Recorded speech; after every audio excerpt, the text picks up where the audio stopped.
nós nos curvamos ante a palavra do Senhor, nos metemos a ela, nos prostramos ante a ela, nos colocamos debaixo da autoridade dela e decidimos acatá-la em nossos corações, obedecê-la, praticá-la, ou nós estamos nos enganando.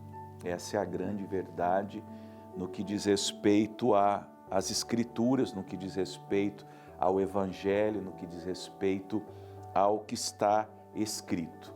Muito conhecimento, teologia, essas coisas todas, elas são importantes somente quando a pessoa é submissa à autoridade da palavra de Deus.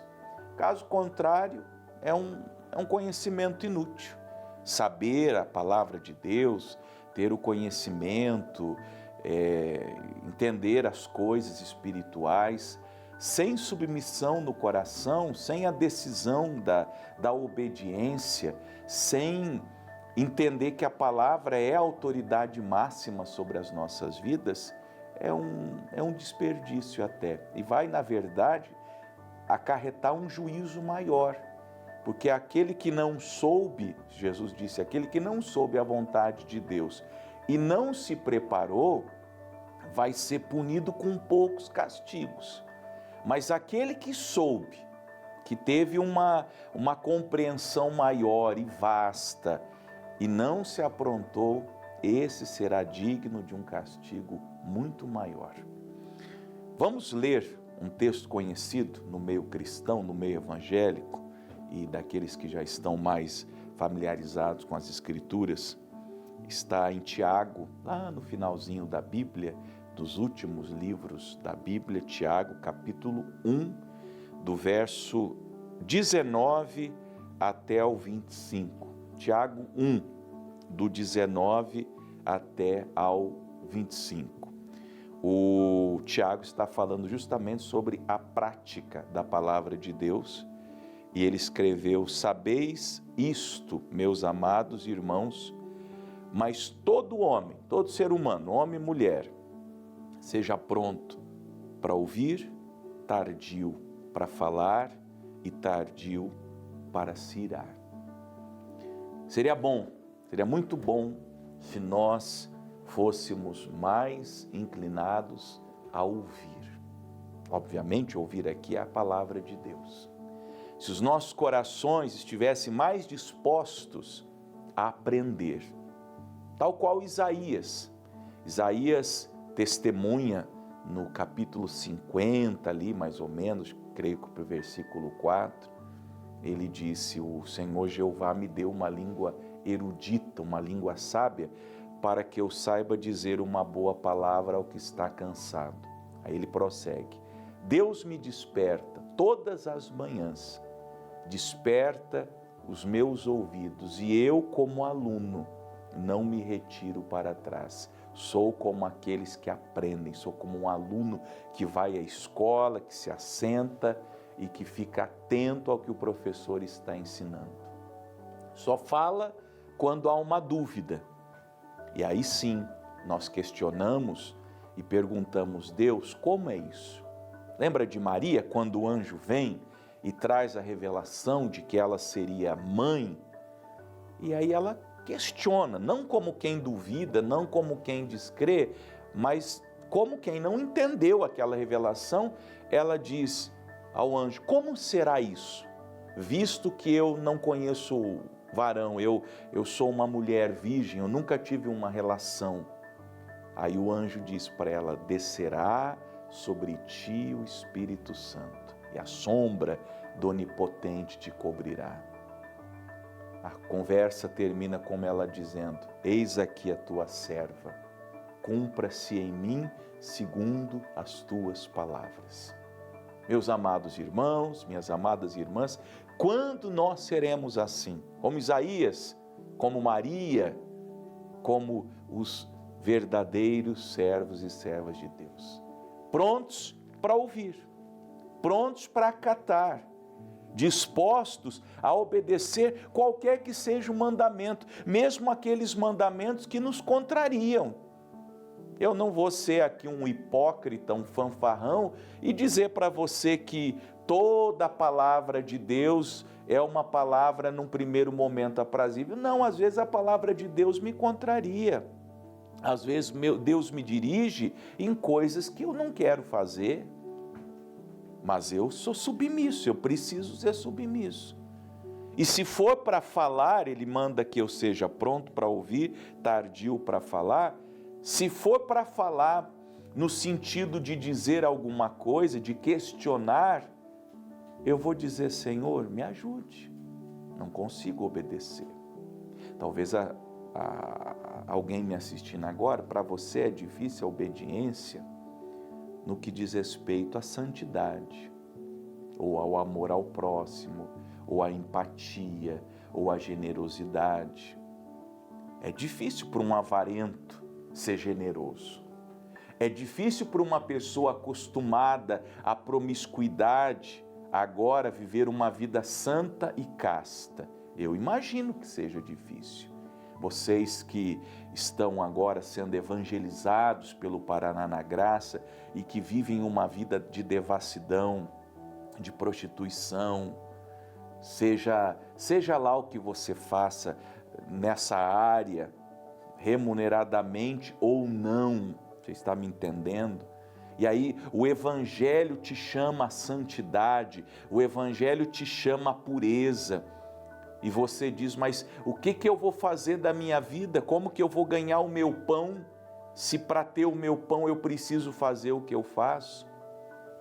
Questione o Senhor, mas não questione como quem esteja lutando contra Deus. Diga, Senhor, o que eu vou fazer agora? O que eu vou fazer? Porque se eu parar de fazer o que eu estou fazendo, eu nunca fiz outra coisa. Como que eu vou sustentar a minha vida, a minha casa, a minha família? E aí, versículo 20, Deus sabendo que nós somos tentados a nos irar contra Ele, quando Ele nos dá a sua palavra, olha o que Ele diz no 20, porque a ira do homem não opera a justiça de Deus. Não adianta você se insurgir contra a palavra que Deus te dá. Ah, mas eu não concordo com isso, o pastor falou, o pastor foi duro, o pastor foi ríspido, não era o que eu queria ouvir. Pois é, não era o que o jovem rico queria ouvir. O jovem rico não queria ouvir, vai, vende tudo que tem, dá aos pobres e vem, me segue e terás um tesouro no céu. Não era a palavra que ele esperava. Ele queria que Jesus dissesse, bom, fique aí com as suas riquezas, viva do bom e do melhor, dê as costas a Deus e no final das contas você ainda vai para o céu. Só se for no céu da boca da onça. Jesus foi claro.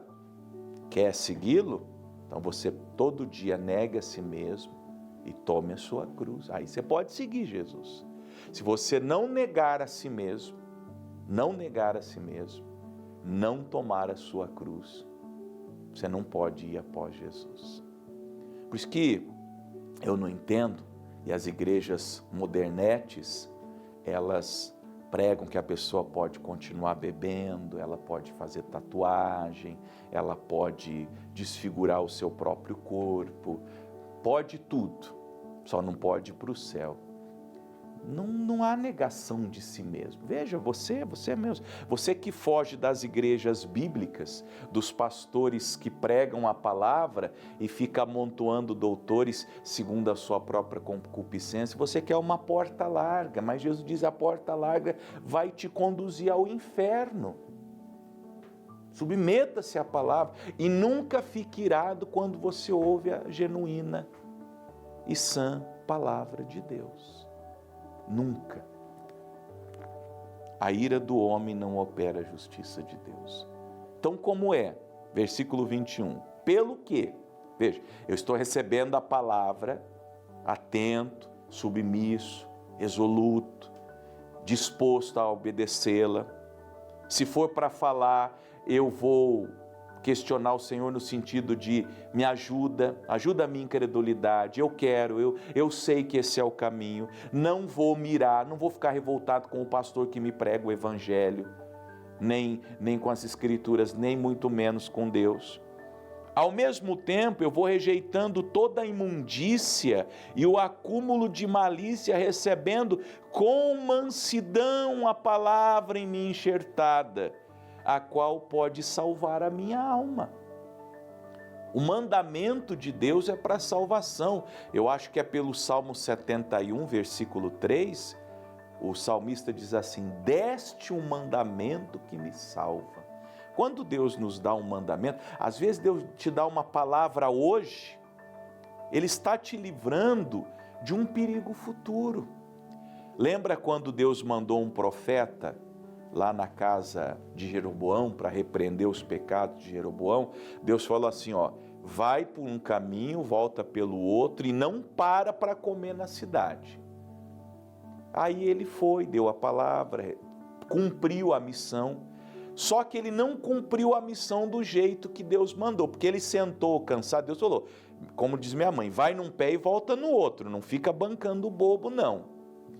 Aí ele foi, sentou, aí apareceu um profeta, falou, vamos lá em casa, você está com fome, está sem comer. Ele falou, não, meu amigo, eu não posso, porque Deus falou para eu não posso comer na cidade, nem comer nem beber. Eu profetizei, agora eu tenho que voltar para a minha cidade.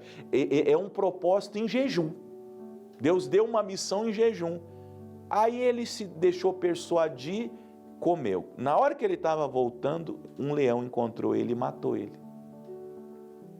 Matou o profeta. Aí alguém dirá, mas Deus não cuida dos seus profetas? É claro que cuida. Quando que Deus cuidou daquele profeta? Quando falou para ele, vai, profetiza, cumpra a tua missão, vai e volta em jejum. Come na tua casa, come antes de sair, come depois que chegar. Nesse inteirinho que ele parou para comer, casou, como dizem, do encontro dele com o leão. E a Bíblia diz, o leão o encontrou no caminho e o matou. Muita gente que vai perder a vida, que vai perder o casamento, que vai perder os negócios, que vai perder a empresa, porque não obedece à palavra de Deus. Credo, pastor, vira essa boca para lá, não sou eu que estou dizendo. Se você não rejeitar a imundície, se você não rejeitar o acúmulo de malícia na sua vida, e não receber com mansidão a palavra que está sendo enxertada em você, você não vai salvar sua alma, não. Não salva sua alma, não salvará seus filhos, não salvará seu cônjuge. Você vai perder. Por quê? Porque você não aceita a palavra que vai sendo enxertada em você. 22. E sede cumpridores da palavra, e não somente ouvintes, enganando-vos com falsos discursos. Quantos cultos, quantas pregações, quantos apelos, e você ainda não aceitou Jesus, você ainda não foi batizado nas águas, você ainda não está congregando. Até quando? Até quando você acha que Deus vai insistir com você? Lembra, lá no Antigo Testamento, Deus falava e o homem não se arrependia. E Deus decretou, meu Espírito Santo não contenderá para sempre com o homem. Sabe o que Deus está falando? Minha paciência tem limite. Estou tentando, estou falando, estou alertando, as pessoas não querem ouvir, meu espírito não vai contender para sempre. Sabe o que aconteceu? Veio o dilúvio e consumiu todo mundo. Todo mundo. O Espírito Santo falava e ninguém queria ouvir. E Deus falou, meu espírito não vai contender para sempre com as pessoas. Eu vou falar, se elas não quiserem ouvir, o juízo virá. E veio nas águas do dilúvio. Porque se alguém é ouvinte da palavra e não cumpridor, é semelhante ao varão que contempla ao espelho o seu rosto natural, porque se contempla a si mesmo e foi-se logo esqueceu de que era. Ouve a palavra, não pratica, daqui a pouco você esqueceu. Você nem se lembra mais do que Deus falou, não lembra mais da promessa, não lembra mais do mandamento, não lembra mais dos preceitos, não lembra mais dos estatutos, você esquece. Você esquece. Agora, aquele, porém, que atenta bem para a lei perfeita da liberdade, que o Evangelho é a lei perfeita da liberdade, e nisso persevera, não sendo ouvinte esquecido, mas fazedor da obra, esse tal é bem-aventurado no seu feito. Sabe quem são as pessoas felizes? São as pessoas que ouvem a palavra de Deus e começam a cumpri-la imediatamente. Ouviu do batismo? Eu me batizarei. Ouviu da santificação? Eu me santificarei. Ouviu da oração? Eu orarei. Ouviu da importância de estar na igreja? Eu vou procurar uma igreja com a minha família e nós vamos congregar. Esse é o bem-aventurado. Porque tudo que ele faz pela autoridade da palavra de Deus. Sejam cumpridores da palavra de Deus e não mais apenas ouvintes. Está na hora de começar a praticar o que Deus tem falado ao seu coração. Amém?